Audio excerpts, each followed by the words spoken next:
Olá, como vão? Não sei se você já se deu conta, mas nós já estamos na quarta semana da Quaresma. Há poucos dias celebrávamos a quarta-feira de cinzas e há poucos dias a gente estava pensando e olhando para a Páscoa como algo um pouco distante. Agora já estamos às portas da celebração do mistério pascal.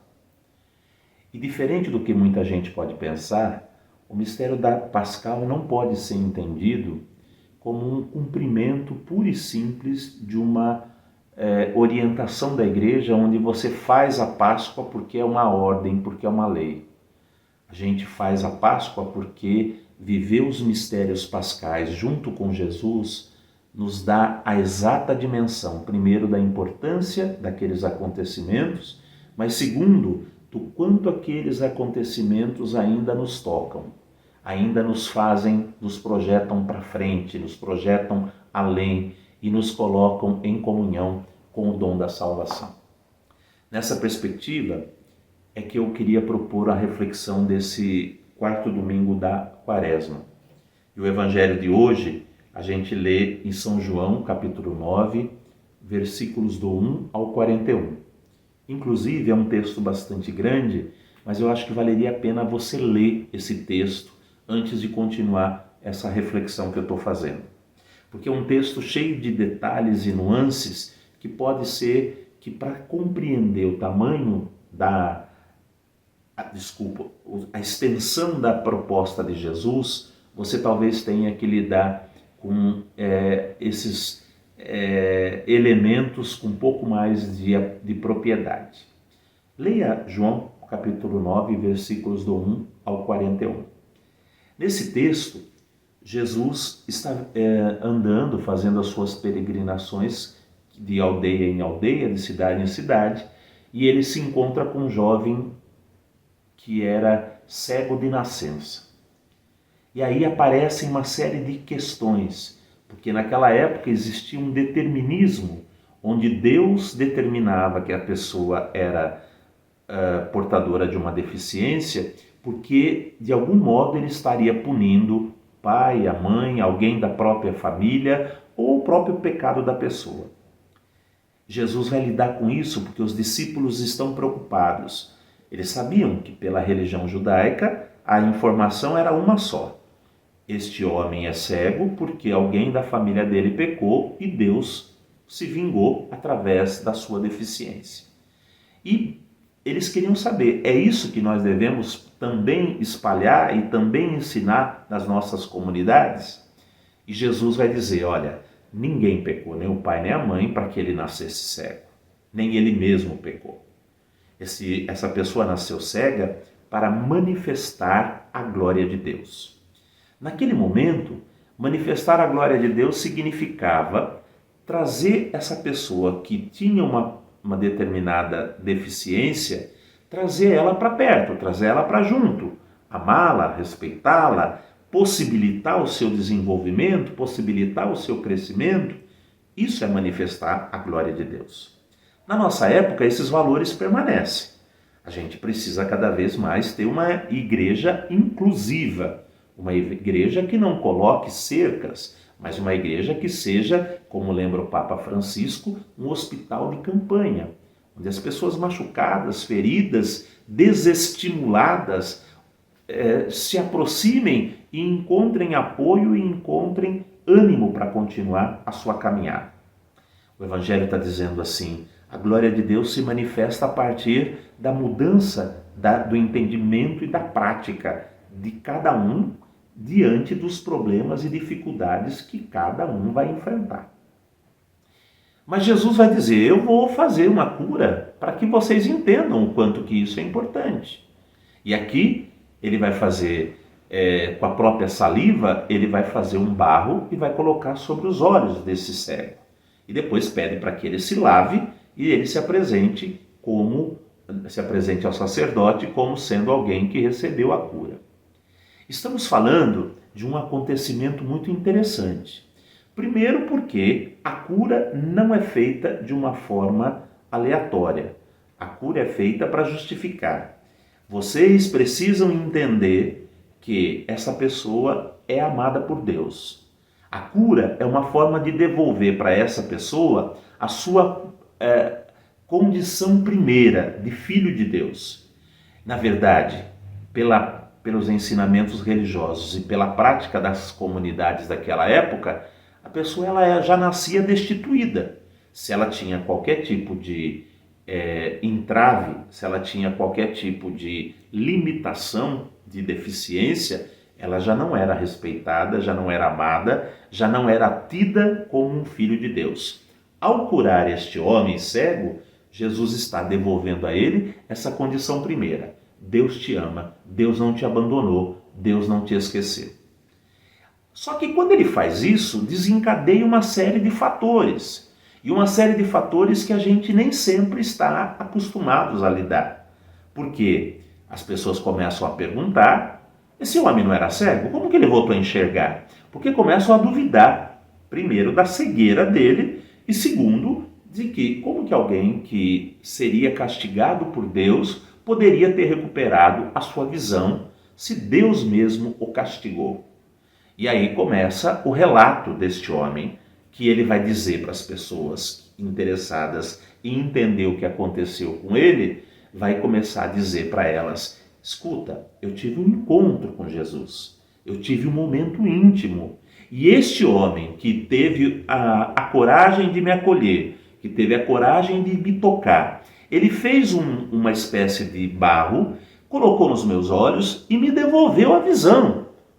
Vocês não estão entendendo, este homem, ele me amou. Esse homem me trouxe de volta a minha condição e a minha dignidade. Quando este homem faz isso, ele começa a criar dois elementos que poderiam ser problemáticos. O primeiro é aquela teoria sobre a condenação e sobre a perseguição que Deus faria com relação aos pecadores e aos filhos dos pecadores, começa a cair por terra. Então, se de fato acreditarmos no relato desse homem, nós teremos que acreditar que Deus não pune e que Deus ama, independente da condição da pessoa.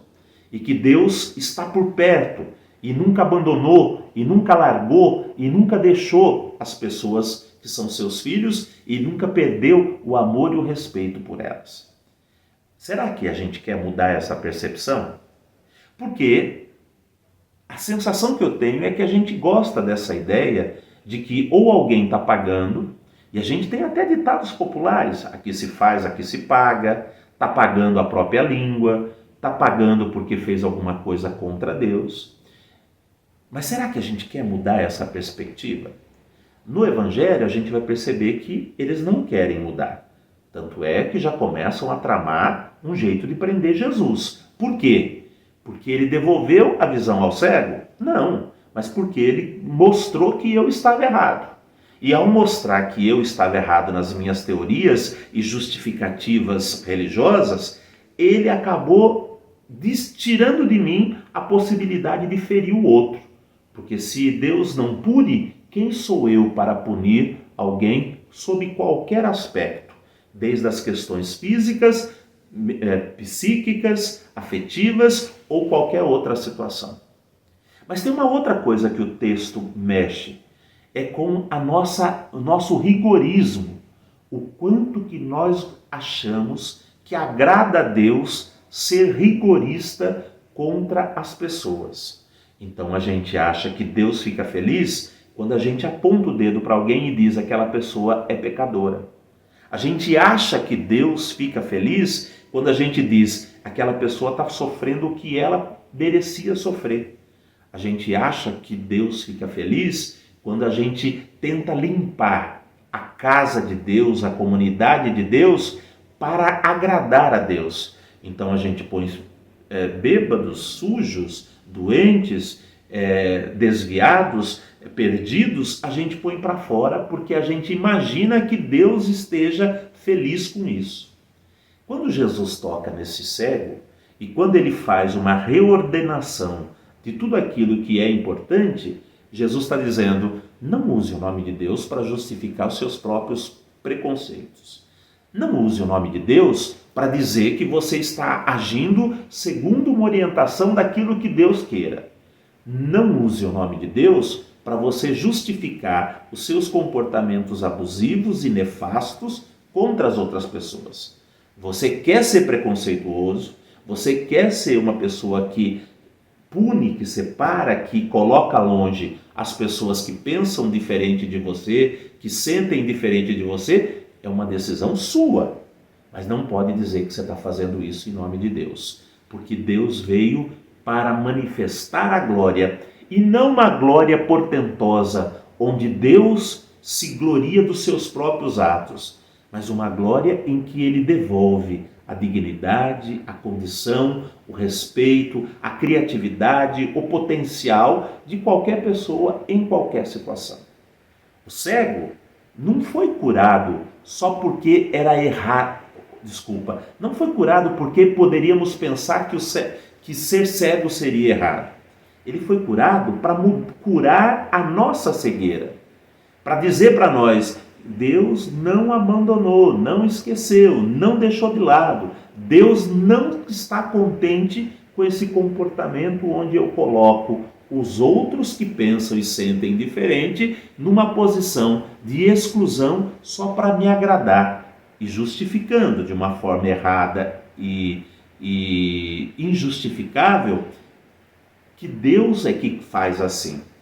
Então dizemos que tudo vai na conta de Deus, quando na verdade Deus está fazendo sempre o processo de recuperar, de trazer, de despertar os potenciais, de despertar em quem vê alguém com deficiência e despertar nessas pessoas a capacidade de solidariedade, de entendimento.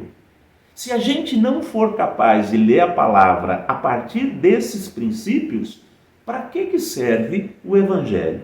Só para a gente contemplar uma glória de Deus que se manifesta pelo poder de fazer coisas miraculosas? É muito pouco. Porque o verdadeiro milagre que a gente percebe, nasce, sente e entende da parte de Deus, não estão nessas manifestações que seriam fora da condição física. Mas Deus está naquilo que fazemos de mais simples.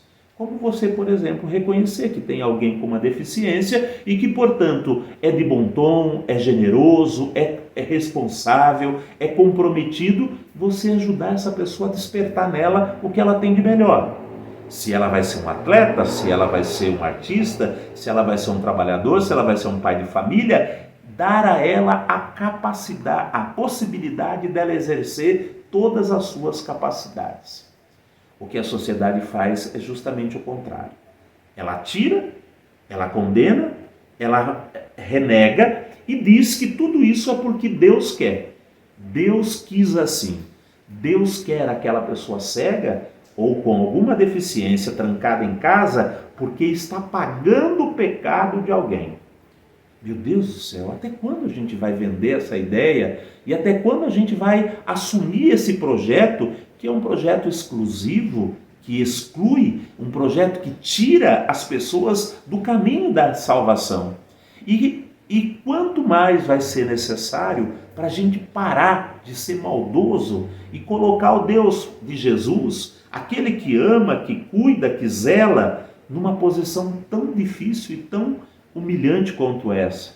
Porque a gente humilha a Deus quando a gente começa a falar essas coisas. Para que o mundo quer um Deus que não consegue amar e que não consegue respeitar? Para que o mundo quer uma religião que só quer fazer o mal ou cobrar um imposto para fazer o bem? Para que a gente quer um evangelho que, ao invés de trazer a boa nova, que recupera e que atrai e que traz de volta, a gente simplesmente quer um evangelho que pune, que segrega, que humilha, que coloca fardos pesados nas costas dos outros e, o que é pior, e nós não ajudamos a carregar? O evangelho de hoje, ele mexe com todo esse centro, mas ele dá a possibilidade da gente também se curar.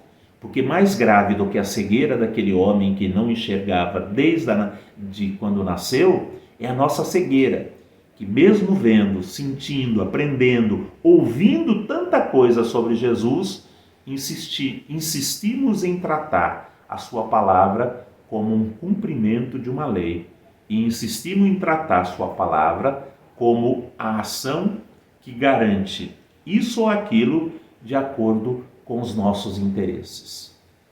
A pergunta que fica é: até quando? E a resposta cada um de nós devemos dar, se é que queremos de fato nos aproximar dos mistérios pascais, nos apresentar diante de Deus e aprender com Ele, que devolve a vida e a dignidade, a também fazermos o mesmo. Que tenham todos um bom dia, que todos tenham uma boa oportunidade de repensar e que a gente se encontre mais vezes e quando nos encontrarmos seja para que a palavra brilhe e transforme nossos corações e nossas mentes. Um abraço a todos.